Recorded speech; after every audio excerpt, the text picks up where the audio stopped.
এমনি কি করছো? নাকের জলে চোখের জলে একাকার হচ্ছে। এ বাবা, কাঁদছো কেন? কাচ্ছি না, পেঁয়াজ ছুলছি। এত পেঁয়াজ কি করবে? পেঁয়াজ, আজকে পেঁয়াজ দিয়ে একটা দারুণ জিনিস বানাবো। কাঁদতে কাঁদতে? হ্যাঁ, পেঁয়াজগুলো ছুলে রি। অনেকেই হয়তো এটা আগে বানিয়েছো বা খেয়েছো, তো আবারও আমি আজকে বানাচ্ছি। দারুণ টেস্টি একটা জিনিস বানাবো।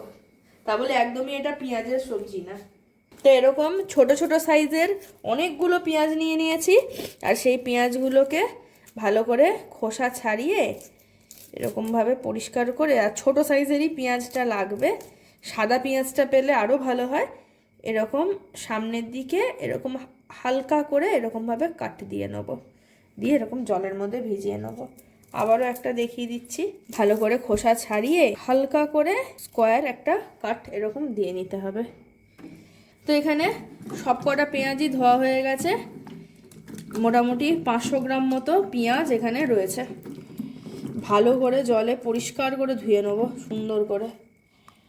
তো পেঁয়াজগুলোকে ভালো করে ধুয়ে নিয়ে সুন্দর করে এরকমভাবে শুকনো করে একটু মুছে নিতে হবে প্রত্যেকটা পেঁয়াজকে।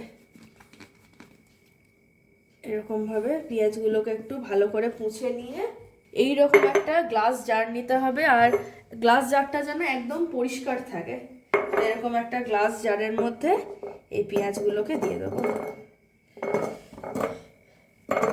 বাকিগুলো একই রকমভাবে ধুয়ে পরিষ্কার করে নেব। এর মধ্যে এরকম পেঁয়াজ ভরে নিয়েছি। এরপরে যেটা দেব সেটা হচ্ছে এই রকমভাবে মাঝখান দিয়ে হালকা হালকা করে এরকম চিড়ে নেওয়া কটা কাঁচা লঙ্কা। তো এই রকমভাবে পাশ পাশ দিয়ে লঙ্কাগুলোকে সুন্দর করে পুড়ে দেবো।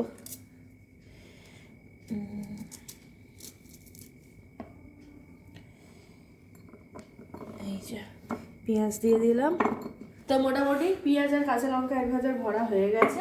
এবার এর মধ্যে যেটা দেবো সেটা হচ্ছে ভিনিগার।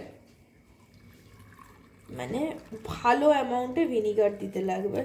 মোটামুটি এই যে 1/3 থেকে একটু বেশি বা হাফের থেকে একটু কম বলতে পারো, এর মধ্যে জারটা ভিনিগারে ভিজিয়ে নিলাম। এবারে গ্যাসে একটা প্যান বসিয়ে দিলাম, তার মধ্যে দিয়ে দেবো জল। এবার একটা বিটকে ভালো করে স্কিনটা পিল করে নিতে হবে। এবার বিটটাকে কেটে নেব,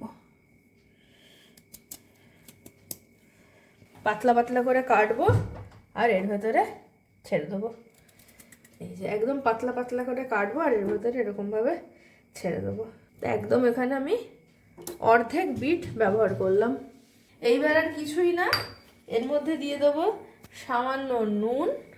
এবার জলটাকে কিছুক্ষণ একটু ফুটিয়ে নেব। নুন দিয়ে কিছুক্ষণ ফুটিয়ে নিয়েছি। এবার এর মধ্যে দিয়ে দেবো লবঙ্গ,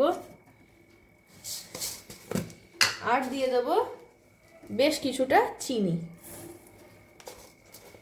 এই যে দিয়ে চিনিটা পুরোপুরি গলে না যাওয়া পর্যন্ত ওয়েট করব। তো চিনি গলে গেছে খুব ভালো মতো, দেখতেই পাচ্ছ। লবঙ্গর ফ্লেভারের জন্য খুব ভালো লাগছে।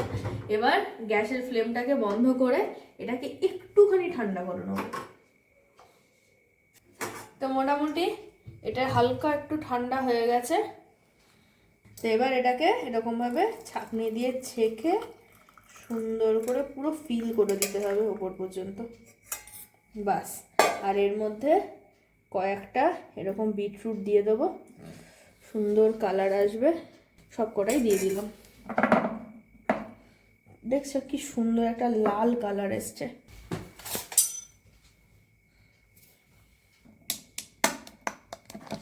এবার ভালো করে ভিনিগারের সাথে ওপর নিচ একটু মিক্সড করে নেব।